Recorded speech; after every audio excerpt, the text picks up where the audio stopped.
Σε αυτό το βίντεο, παιδιά, θα μιλήσουμε για τις ονοματικές προτάσεις. Υπάρχουν δευτερεύουσες προτάσεις που ισοδυναμούν με ονόματα ουσιαστικά, επίθετα ή αντωνυμίες και γι' αυτό τις λέμε ονοματικές. Εφόσον ισοδυναμούν, μπορούν να τα αντικαταστήσουν ή να αντικατασταθούν από αυτά. Προσοχή όμως.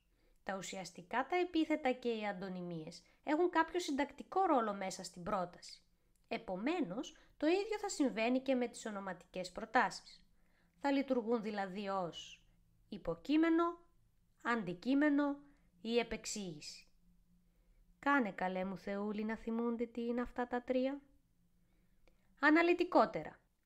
Όταν εντοπίζετε μία ονοματική πρόταση, εκτός από το είδος της, θα πρέπει να δηλώνετε και το συντακτικό της ρόλο. Δύο πράγματα δηλαδή. Η συγκεκριμένη πρόταση απόγνωσης είναι βουλητική πρόταση, εφόσον εισάγεται με το «να» και λειτουργεί συντακτικά ως αντικείμενο στο ρήμα «δε θέλω». Πάμε να δούμε μερικά παραδείγματα. Υποθέτω ότι λέει την αλήθεια. Βρίσκω τα ρήματα, κυκλώνω το σύνδεσμο, χωρίζω τις προτάσεις. Έχω το σύνδεσμο ότι, άρα έχω μία ειδική πρόταση. Η ειδική πρόταση ανήκει στις ονοματικές προτάσεις, άρα πρέπει να βρω και το συντακτικό της ρόλο. Υποθέτω. Τι υποθέτω? Ότι λέει την αλήθεια.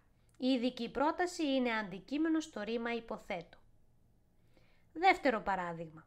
Απαγορεύεται να καπνίζετε στον χώρο του σχολείου. Βρίσκω τα ρήματα, κυκλώνω το σύνδεσμο, χωρίζω τις προτάσεις. Το απαγορεύεται είναι απρόσωπο ρήμα και θυμάμαι από πέρυσι ότι τα απρόσωπα ρήματα παίρνουν για υποκείμενο μία ολόκληρη πρόταση. Άρα η βουλητική πρόταση να καπνίζετε στο χώρο του σχολείου είναι υποκείμενο στο απρόσωπο ρήμα απαγορεύεται. Και πάμε στο δυσκολάκι. Μια ονοματική πρόταση μπορεί να λειτουργεί και ως επεξήγηση. Δηλαδή να επεξηγεί κάτι δίνοντας περισσότερες πληροφορίες τις οποίες χρειαζόμαστε για να το καταλάβουμε.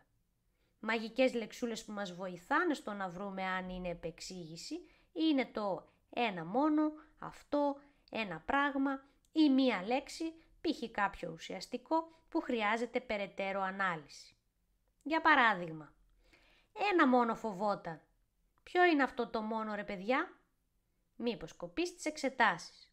Η πρόταση αυτή επεξηγεί το ένα μόνο, άρα λέμε ότι είναι επεξήγηση σε αυτή τη λέξη. Και επειδή εισάγεται με το μήπως, είναι και ενδιαστική πρόταση. Είχε μία απέτηση. Ποια απέτηση είναι αυτή? Δεν είναι ξεκάθαρο. Χρειάζομαι και κάτι άλλο για να καταλάβω τι θέλει να πει. Να τον σέβονται όλοι.